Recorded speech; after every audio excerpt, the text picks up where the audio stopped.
السلام علیکم ورحمۃ اللہ ډاکټر صاحب. دا زما لپاره ډېر د فخر خبره ده چې دلته ولاړ یم او دا پوښتنه کوم، خو په عین حال کې زه دې پوښتنو په کولو ډېر خفه یم. که قرآن د هدایت کتاب وي او اسلام د علم او پوهې دین وي، نو ولې موږ مسلمانان د یو ملت او اکثریت توګه باندې د نړۍ د نورو قومونو ترمنځ شاته پاتې یو؟ ولې چې موږ کله خپل ملت له نورو ملتونو سره مقایسه کوو، نو د ځان او هغوی ترمنځ یو لویه فاصله وینو؟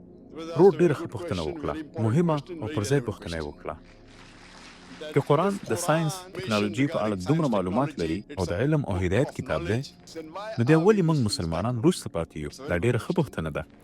علت یا وجه یې دا ده، که موږ له اتم څخه تر لسمې پېړۍ پورې تاریخ وګورو، موږ په تاریخي کتابونو کې لولو چې اروپایان ورته تاریخي ډول یعنې ډارک ایج وایي. دا د اروپایانو لپاره تیاره وه، مګر د عربو لپاره هغه پرمختګ چې دوی په ساینس او ټکنالوژي کې کړی و حیرانوونکې و.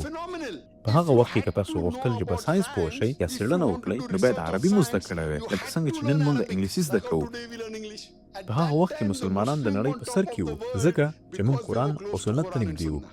نن ورځ د مسلمان د وروستې پاتې کېدو علت یا وجه دا ده چې موږ له قرآن او سنتونو څخه لرې شوي یو. نو ملامتي په قرآن کې نه ده، ملامتي په ما او تا کې ده. که تاسو د تاریخ او ساینس کتابونه ولولئ، ما په خپل وینا کې وویل چې د قرآن له نزول 400 کاله وروسته ابن النفیس لومړی کس و چې د وینې جریان یې تشریح کړ خلکو ته. په درسي کتابونو کې موږ ویلیام هاروی پیژنو، خو ابن النفیس نه پیژنو. نو دوه علتونه دي.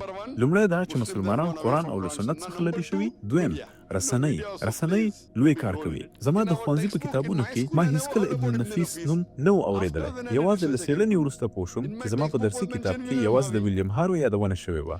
لومړی کس چې د نړۍ نقشه یې جوړه کړې ده شریف الادریسي و، چې په 1140 کال کې و. هغه یو مسلمان و. آیا تاسو د الخوارزمي په اړه پوهېږئ؟ هغې په اړه معلومات لرئ؟ هغه په الجبره او ریاضي کې کار کړی دی. موږ په ښوونځي کې د پیتاغورس تیوریم لولو، خو د مسلمانانو د اصلي کردار په اړه نه پوهېږو. په یو مثلث یعنې ټراینګل کې د وتر مربع د نورو دوه ضلعو د مربعګانو له مجموعې سره مساوي ده. په یاد دې دي؟ تېر کړي خو به دې نه وي. ماشاءالله ښه شاګرد دی. دا کشف چا کړی؟ اوس پوه شوې؟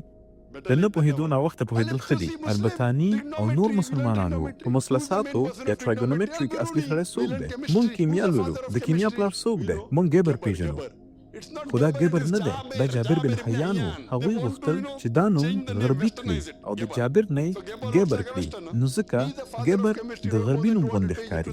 سمه ده؟ هغه د کیمیا پلار دی او له 2000 څخه ډېر مخونه د صفحاتو یې لیکلي دي. هغه لومړی کس و چې الکول یې تقدیر کړل. د الکول کلمه له عربي کلمې الکحل څخه اخیستل شوې. الکحل د یو نازک پوډر یا روح په معنی ده. څومره خلک الکندي پیژني. په هغه وخت کې چې نیوټن د نړۍ تر ټولو پوهه ساینټسټ بلل کېده، نیوټن ویل چې ټول قوانین مطلق دي. الکندي ویل نه، دا نسبي دي. وروسته بیا آینسټاین راغی او هغې دا ویل چې نسبي دي. موږ د آینسټاین نوم اورېدلی، خو څو کسانو د الکندي نوم اورېدلی تاسو کې؟